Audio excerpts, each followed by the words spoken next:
All right, and now we have the Oakland Education Association, which is the Oakland Teachers Union, has an environmental justice caucus, which is committed to teaching Oakland students about climate change and its effects through a social justice lens. And this is the email of the chairperson of the caucus, Deirdre Snyder, and she welcomes people to email her if you're interested in finding out more about this work, even if you're not an Oakland teacher and not involved in the Oakland Union. If you're interested, she'd be glad to share with you and invite you to participate. And now, let's see. When Spare the Air Day becomes Stare at the Air Day. This second picture I took on Orange Day. That was September 9th. That was at about 9:30 in the morning. The air quality itself was not that bad that day because most of that smoke was very high in the atmosphere, and the air quality near the ground was actually all right. So this is what we're going to be talking about today. This is what will be the focus of the lessons that we're going to be sharing and discussing now. So our objectives are to learn how core ideas related to air quality build through the grades. And this is just an example of how these climate change concepts can build. And then experiencing a climate-related lesson. So I'm going to model one of the lessons from the Environmental Protection Agency's toolkit for teachers about air quality and about the air quality index, and give you a kind of an example of what we want you to do in your breakout rooms when you take a look at some other lessons that are in that toolkit. Then we're going to share ideas as part of that breakout for distance climate science teaching, and the things that have worked for you and the challenges that you're finding. And we're going to share some resources for citizen science. And next, there we go. So here's our icebreaker. I mean, our agenda, which we're going to start with an icebreaker very soon, and going through the model lesson and the grade level breakout rooms, sharing out what you talked about in those rooms, and then any questions that you have. And we want to invite people after 5 o'clock if you have any additional questions or would like to stay for a little while longer. Helen and I can stay and spend a little more time. Okay, and now the icebreaker. So we're going to put you in grade level groups of 3 or 4, so you can introduce yourselves. And these will be the same groups that you will have when you look at the lessons. And share your answers to these questions. So we've been talking about everything being apocalyptic lately. What post-apocalyptic superpower would you like to have? Think about that, and how could you use your superpower to help build a more sustainable society after a climate catastrophe? So if I were to think about a post-apocalyptic superpower, I think one thing that I do think of as a superpower is the ability to cook really well. So my superpower would be both the ability to know which plants are edible, but also the ability to cook them into a beautifully delicious, satisfyingly nutritious meal that would go a long way in terms of sustenance. So that would be my apocalyptic superpower. And I want to give Helen an opportunity to share as well. Yeah, I think my post-apocalyptic superpower would have to do with building shelter and taking, sort of the remnants of, building materials and turning them into sustainable buildings. All right, so Teresa, are we ready with our breakout rooms?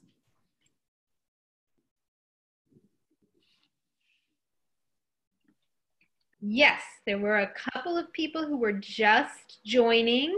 So just for the people who are just joining, you're going to get moved into breakout rooms, and then we will pull you back in. How long do they have, Kate, in the breakout rooms?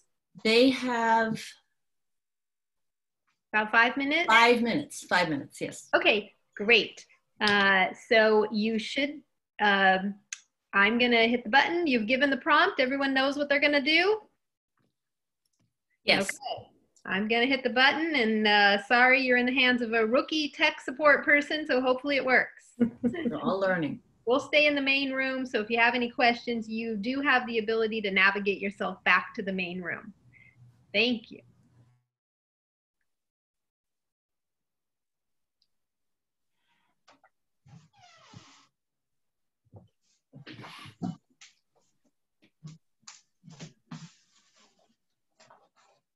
Did it work? Who is still in the main room? Betsy, do you want to go to one of the rooms? Oh, I'm Jane, still here. you in a room. Hey, Jane. Jane, Hi. what grade do you teach? 4th. 4th. Okay. Nope. Hold on. I want to assign you. How do I do that? Assign Jane. I'll put 4 in front of Jane's name. No, I just lost the room I wanted to put her to. Sorry. Oh, I do that all the time. It's just killing me. Breakout room 5. There you go. Do you want, Betsy, Jane, you should have gone. I still see you. Did it not work? Jane froze. Jane froze. But I see her there and not joined. I'm going to move her. Oh, there she goes. Okay. Betsy, do you want to join a breakout room? You're muted. Is there a small room? There is a small room. I can move you because it's a high school teacher and somebody who does an out of school time. That might be good if you could help them. Sure. Okay. All right, thanks. I'll go there. All right. Breakout room 3. Okay. Now, Helen went to a breakout room as well? yes, she had put a 5 in front of her name and I was just going down, and so I moved her to a 5. But she does have the ability to navigate herself back if she didn't. Okay, great. I just want to like think about what comes next. I don't want to go in a breakout room. And so if you want me to give them like you have 30 seconds or something. Oh yes, could you give them you have 1 minute? Yeah. Okay, that'd be great. Oh, this is so much better than the last time I presented when I was trying to do all the tech stuff myself.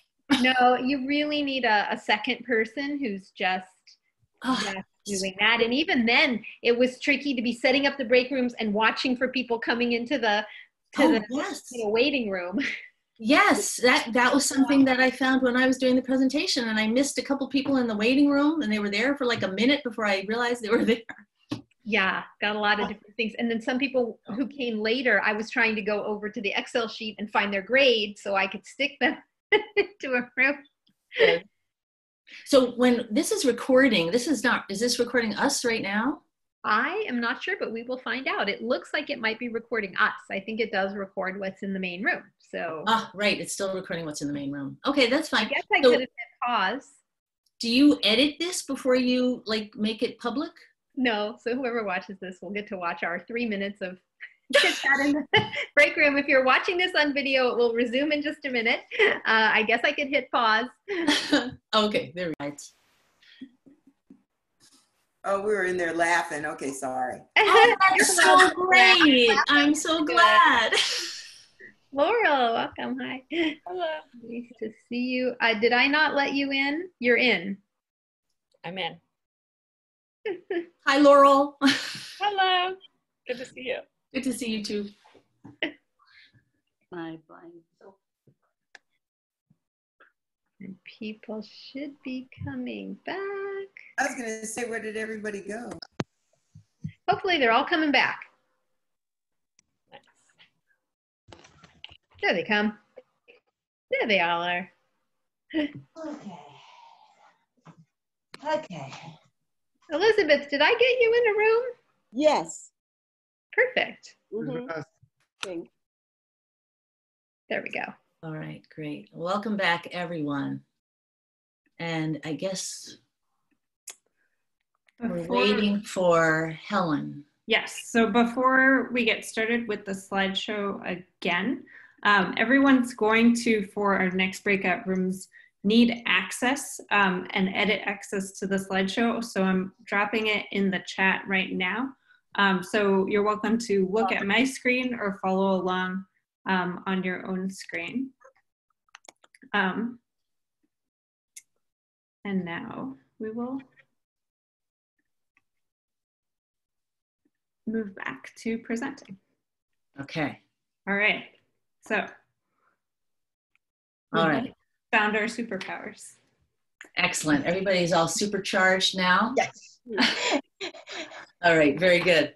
So this is a way of looking at the climate change and environmental literacy lessons as they connect to the disciplinary core ideas in the NGSS. Now, when I went through and I took a look at these, I noticed that these are not the only ones. There are many different ways, depending on what aspect of climate and the environment you're looking at, that you can connect through all of the sciences, physical, life, or earth. So I looked at, for this particular one, since we're looking at air, I looked at kindergarten, patterns and variations in local weather. I looked at first, structure and function of the bodies of animals, in particular, how do they take in air, how do they take in water? In second grade, they talk about states of matter, which is why part of the reason I chose the lesson to demonstrate or model a little bit today that I did, because that is so foundational for so many other things. And then in third grade, they're looking at weather and climate, patterns in severe weather and natural hazards. In fourth grade, and this is just huge in terms of energy, learning about what energy is and how we use it and where does it come from and what are the causes and effects related to that.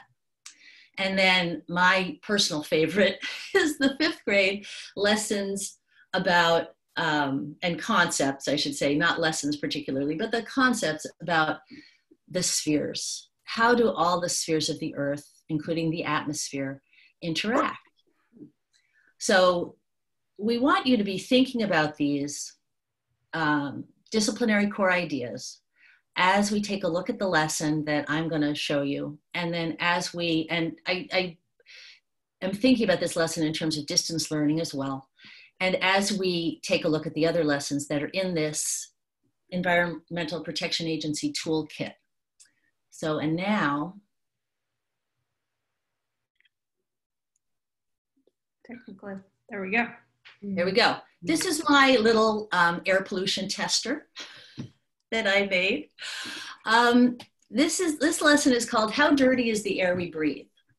And it's in the toolkit. I'm just going to talk it through in the interest of time.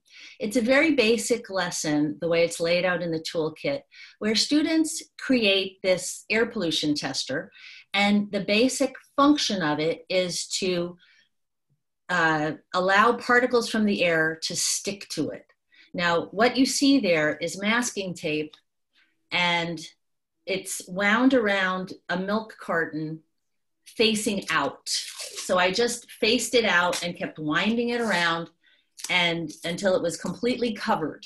Even the bottom is covered. And that's what they recommend in the lesson. But of course, students could use anything. If they're doing this at home, you know, any little container they have, just as long as the most important thing they want is to have a large surface that's sticky. So if they don't have masking tape, if they have Scotch tape, just clear tape, I could even imagine using something like hand lotion or some other sticky substance to just put over the top of this. And then they're going to put it outside, and then they have to choose a location. And then they check it after 24 hours. So I have questions in here that you could be asking students as they go through this lesson. They're not necessarily all in the actual lesson as it appears in the toolkit, but you know, where are you gonna, what location are you gonna choose? You're gonna need to like write that down and think about why you're choosing that location. If the idea is to trap particles out of the air, what is your thinking behind that? And why 24 hours? You know, the kids will get around to, depending on the grade level, the idea that, well, we're gonna be sharing our data, we're gonna be sharing our observations. So if we're all doing it for the same amount of time, that'll help us in our comparisons. So then recording and comparing observations is a big question, especially if we're doing this at a distance. So how to record and share, and how to let students decide what makes sense for them. I could imagine doing this as a notebooking exercise where they don't necessarily have a sheet that they need to fill out, but they're making a notebook entry and then they share what they did. And one student can get ideas from the others. So next, yes, thank you. So this, I included this picture as well because this is from the 6th grade lesson. This is a middle school lesson, which is also in the toolkit. And I put a link to it in here, where in order to capture the particles, they're using a strip of paper with holes punched in it. So these holes are about 1 inch and they put tape over the holes and they hang it up. So it's a little different and the questions they ask are a little different, of course, and the details are a little bit more elaborate, but it's just a continuation of this basic concept that they're learning, that there's particulate matter that they can capture out of the air. So, so I included in here things like, why are we using tape? What might it collect, which gets into thinking about structure and function, making predictions, using prior knowledge to decide about a location. And the whole idea of time, the idea of quantity and change, and just planning the investigation. What makes sense as you're planning this? So this is all like an interaction between the teacher and the students. And then what other questions will come up when we share our observations as we're trying to construct explanations? Where will it lead us? What other questions will we have? Okay, so and next. So this is what we're gonna have you all do when you're in your breakout rooms. We're gonna ask you to read a lesson. The lessons are generally, here I'll show you what one looks like a little bit. It's just like 2 pages. And that includes all the materials and everything. So it's not a whole lot of reading. And then students practice, oh, so hold on, I gotta back up a little bit. I'm looking at my time too much. I'm getting distracted from what I'm talking about. So you're gonna write a summary of the original lesson. So here's my summary of that lesson. I'll just let you read that. And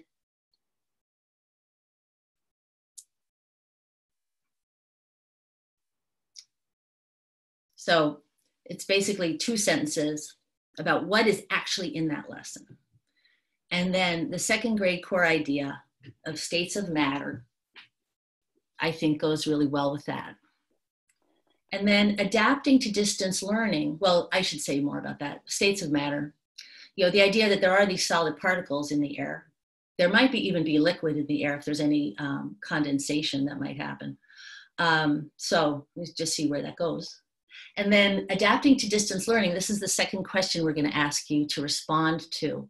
So my thoughts about this lesson were students could decide in groups where they're going to place their testers, sort of compare with each other thoughts about where they should go.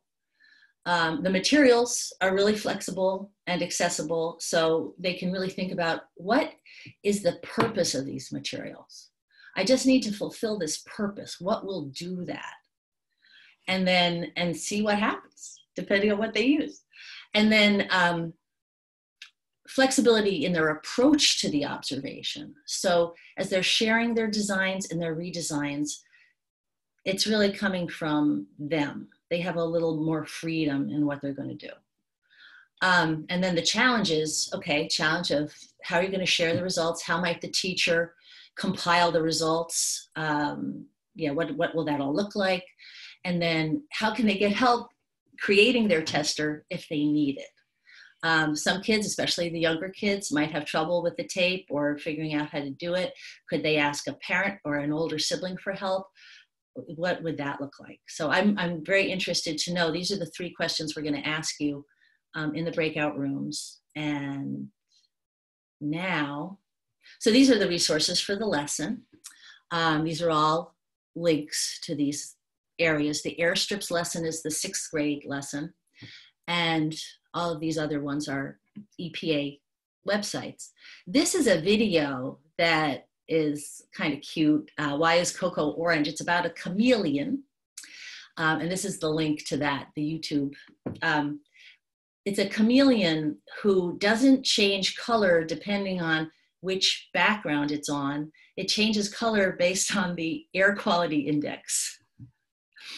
And its friends are trying to figure out, why are you not green like the grass? Why are you orange today? But it's Cocoa is a guide to whether the air is healthy or not. All right, and next.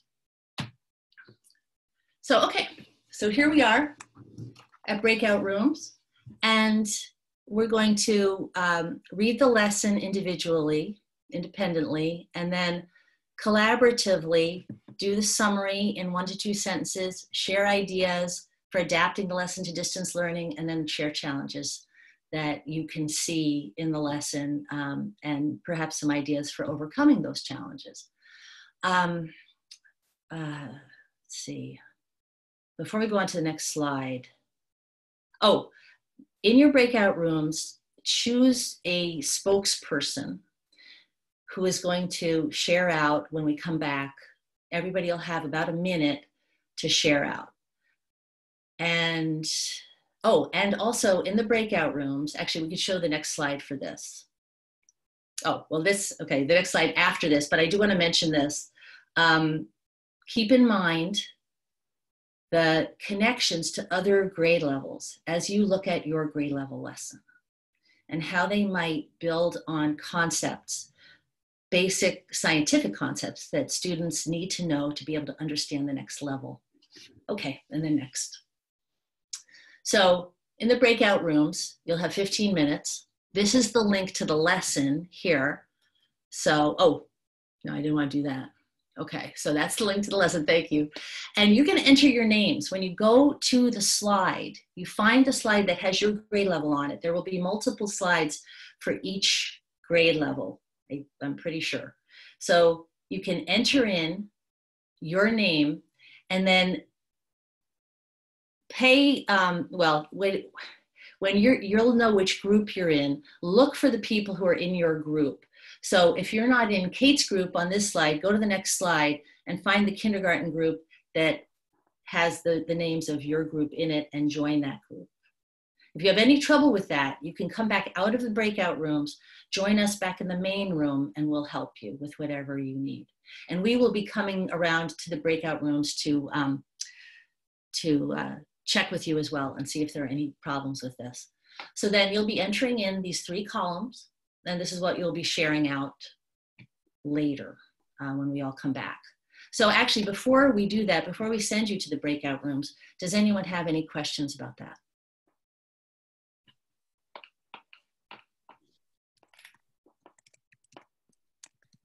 I'm looking at the chat now. I got as far as...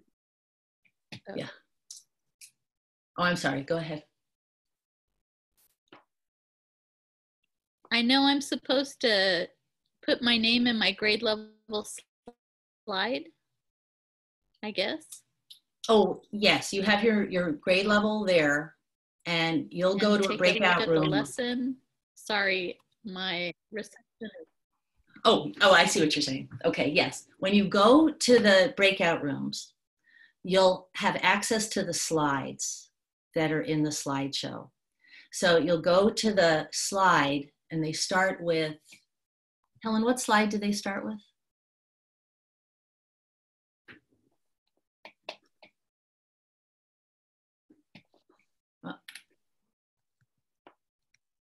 I think it's slide 17 or 18. Yeah, 16, 17. Okay. So you're going to find the slide for your grade level. So you're going to look for the 4th grade slide. And if no one has entered their name in that yet, your group will enter their names into that 4th grade slide so that other people coming along looking for their slides will know not to use that one. And that's how we're going to separate you all out into individual slides for your breakout rooms. So, and I'll just add that it might be a little, it may not be perfect because there's a breakout group 1 has 3rd grade teachers, and Sagit, who put 2nd grade, is what she was going to be thinking about today. Breakout room 2 has, I believe, 5th grade teachers. Breakout room 3 has a kind of a mixture of people who are working at district level, high school level, and out of school time. So you can pick kind of which grade level you want to think about. Breakout room 4 has 4th grade teachers, and breakout room 5 also has 4th grade teachers. If you want to keep it organized that way, Helen and Kate, that's fine. If you want to do something different, but that's what it is right now. mm-hmm. I think, what do you think, Helen? I think that's fine. That they will be, Teresa, they will be in the same breakout rooms as they were in. So I think they might, you know, if they find a slide that's available, they may just re-edit that part where it's got the grade level if it's appropriate for their group. Just pick a slide and start working, I guess. Yeah, I think that will be fine. And if there really are issues with that, we'll be coming around and you can come back out if you really need to into the main room and somebody will be there. Great. Okay. There's, yeah. Just to sort of insert, there's a few sort of broad 3 to 5 slides at the end in case you have a group with mixed grade levels or you just, your slide is already taken. Okay. All right. I think we can go to the groups. Ready for me to open the rooms? Yes. Okay. Have fun. You have about not quite 15 minutes. Is that right? About little, just slightly under 15 minutes. And yes, I'll send give you them, yeah, because we were like 5 minutes off. So I'll send you, when you have a 5-minute warning, I'll send the group a 5-minute warning. We'll figure that out. We'll try to give you as close to 15 as we can. Okay, here you go.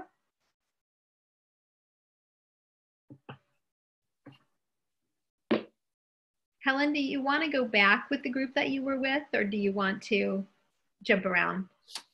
Either way. There's only 2 of them. I took you out of that room just because I wasn't sure, and I can put you back in if you want. Yeah. Is there a high school group or? Betsy is in with the high school group. Well, that group has high school and then the district level people.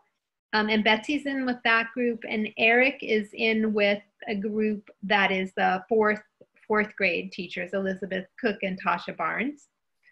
So Eric is in with them, although I don't know how active he'll be able to be for the whole session, but he is in there with them right now.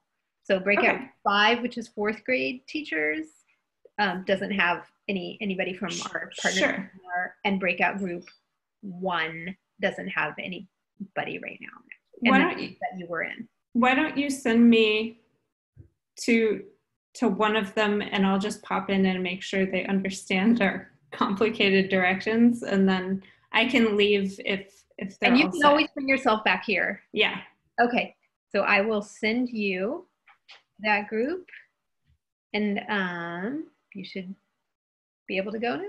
And then Kate, do you want to go with breakout room 1 just to check in with them? They're 3rd grade teachers, and then Sagit, who's from the Children's Discovery Museum.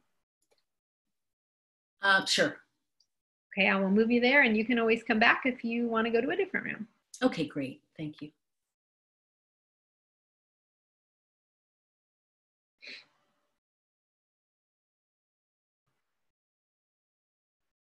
Corinne, are you? I'm here. You want to go to a breakout room with Connie, Jane, and Irene to check in on them for a minute?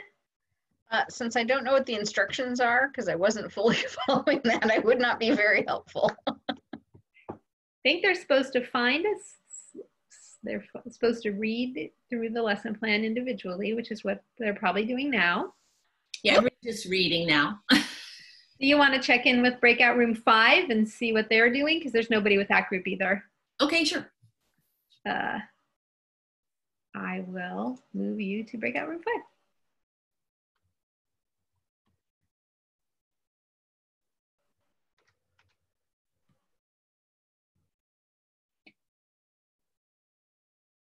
Do you see the option to go there?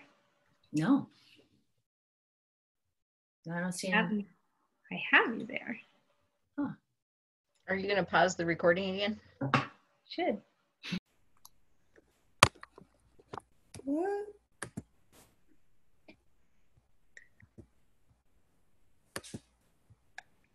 Is going on? Welcome back, everyone. Welcome back. These are awesome lessons. Thank you so much. Oh, thank you. I'm glad that, I'm glad you think they're awesome. I'm really, yeah, it's a really good resource. Yes.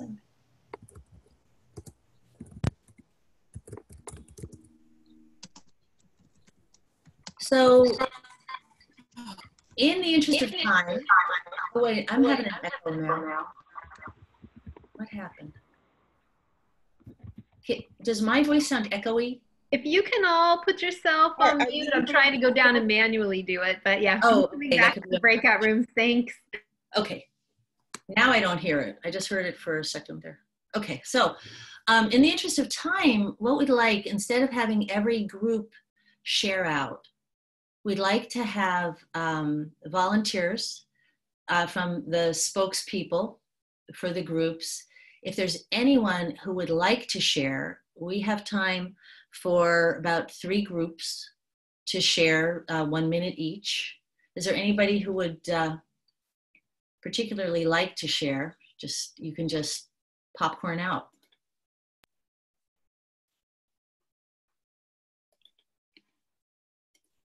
I can go. Okay, thank you. Can you tell us when I get to your slide? Grade 3 about Cilia.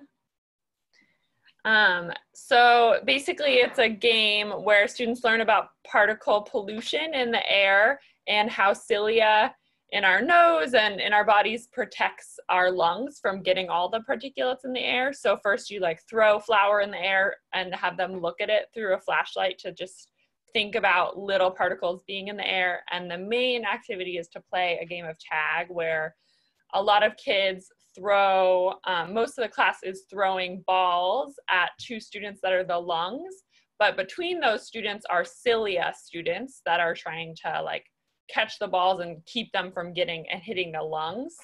And you can vary it, like letting there be more pollution in the game, so more balls or not.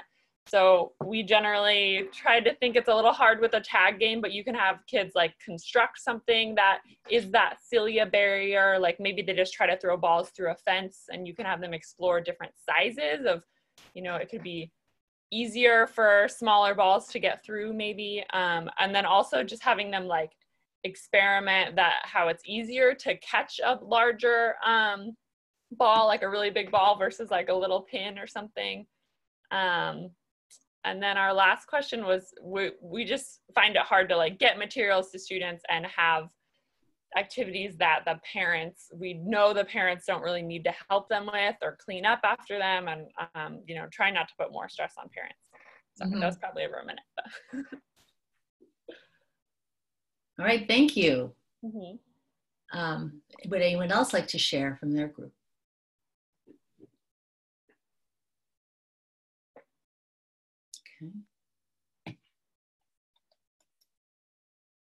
Okay, I'll share. We were at the traffic Cali on, let's see, ooh, that went everywhere. Okay, on the 26th, number 26, I think it was. Are you going to which grade is it? Fourth grade. Oh, there we are. Traffic tally. Okay. Oh, our entries are not in there. I thought they were going to be in there as soon as we did it. Okay, so. Oh, anyway, yeah, they should be. Yeah, well, I'm typing on the one that opened up a tab and typed on it. So, because I couldn't find a way to type on this. So anyway, it's on there. I don't know what I had to do to let you see it. Okay. But, You want to just? I'll just read it. Yeah, just read it. Yeah, no big deal. We summarized it. This traffic air quality was on 103, and it's actually reading the air quality index. So getting students familiar with that and how to read it. Mm-hmm. Students were to learn, after they learned what the index was all about, they were to learn what air quality levels, good and bad, will affect, and the populations that they will affect. And yeah, the various, I'm sorry, let me just read it. Students will learn who will be affected by the various levels of ozone pollution and particle pollution. So that was a pretty good one because that's the one that I wanted to do and you guys just gave it to me. And so we thought that this one was more adaptable to be online because everything is right there. Students can travel through a link to the API and map and then study it. And all the materials, this lesson is perfect for distance learning in that the materials are accessible for the instructor online, and we can guide students online to the learning. Now, you can also have students do it on hard copy, or you can just have them do it in a Google Doc, and they can color code it, and that's pretty cool too. What challenges we would have, and let's see, who did this one? Uh-oh, it's gone. Oh, I messed it up. Wait. Sorry. It's just that. That's okay. Every time I touch it, it just goes nuts. So internet connection. If they can access the color code map and quality data, that's what challenges we have you experienced in teaching science online. And yeah, internet connection. Students being able to access what the links that we send them. And one of the solutions for me is just to collect all the hotspots and distribute them to my students because they need hotspots. That would make it better. Okay. All right, thank you. And would anyone, just to close this out, would anybody like to share anything else that, and anyone can share, it doesn't have to be the spokesperson, but any thing that just, that they noticed, that they want to remember, something that was just a little extra interesting? Kate, if I could share for Julie and I, we took the grades 3 through 5 lesson on trapping air pollution, and it deals with temperature inversion. Great. Yeah. And let's go to, hold on. Oh yeah, so here it is. Okay. Yeah, go ahead. So the thing that really, I immediately just was like, whoa, this is so current and it's so impactful. So these lessons, you know, that engagement piece, that really stood out for me when you introduced these resources today, that I don't have to really grapple with engagement because our students' families have lived this so recently, and now they're ready to understand it. So being able to create models and ask questions and, you know, compare their results with each other helps them to have a better understanding and could help to, you know, help with the anxiety that they've been feeling these last few weeks. So that really just, for me, love this, love this. Thank you. Yeah, thank you for mentioning that too, the anxiety, because this learning is very powerful in terms of, I think, helping students and families who are feeling anxious right now about what's going on with the environment. Great. Okay, so we'll move on.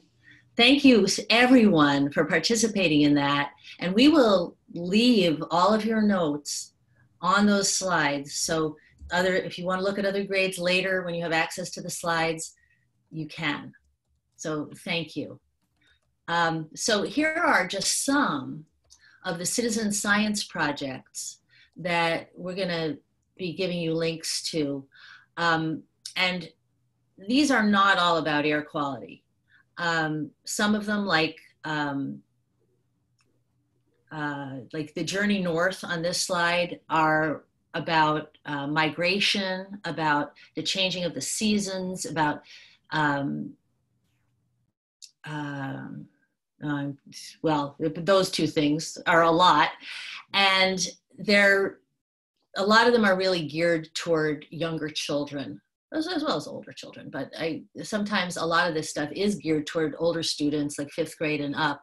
So here are some that have some citizen science activities, like bird watching and taking pictures of things you see and submitting them to iNaturalist, being part of their group of citizen scientists, that gives kids practice in observation.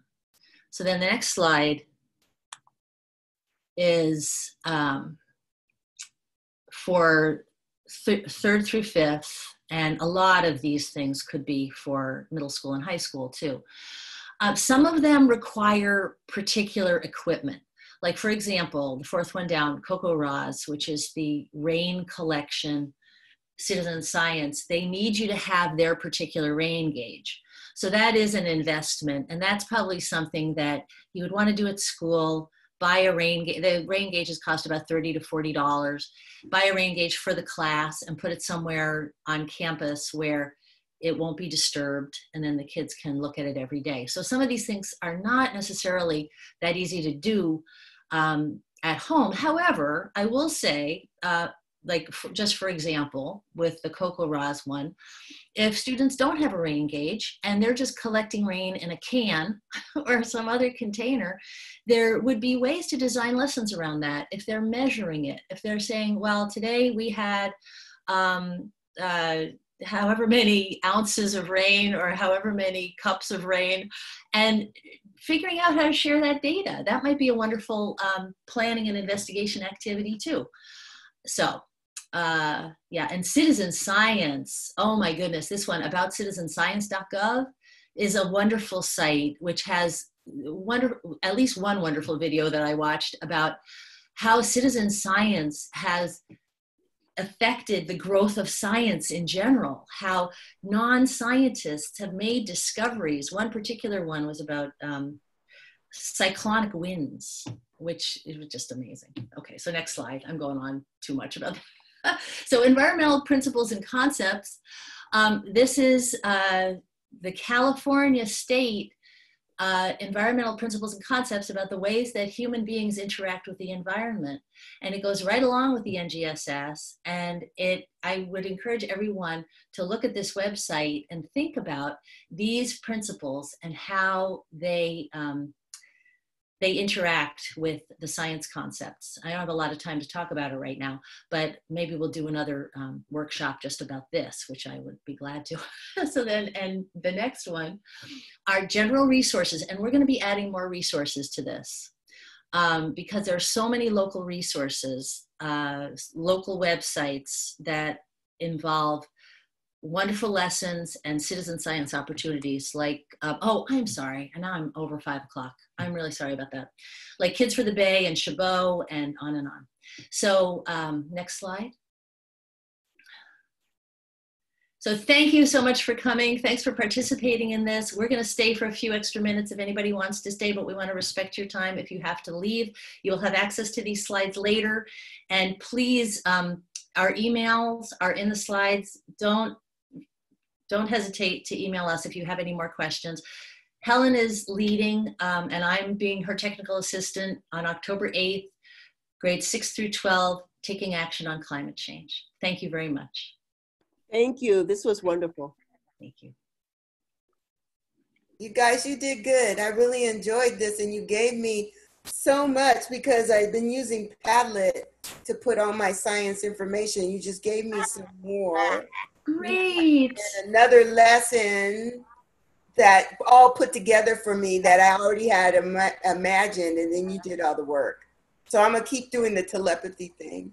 Awesome. Ladies, you did a great job today, and you're excellent. This was such a jam-packed hour of instruction for us, and I think our batteries are a little bit more recharged. Oh, yeah. Oh, For I'm sure. glad to hear that. I'm really glad to hear that because I know this is at the end of a day of teaching. You did a great job. I'm so happy that you're providing this. I'll see you on 8 October. Okay. Wonderful. See you then. Yeah. And I put the link to the workshop series because there's a whole bunch of other workshops as well in the chat if you want to go there, including the one on the 8th. Thanks, Corinne. Bye-bye. Thanks. Okay, bye everyone. Bye. Thanks, Bye. Thanks. Bye.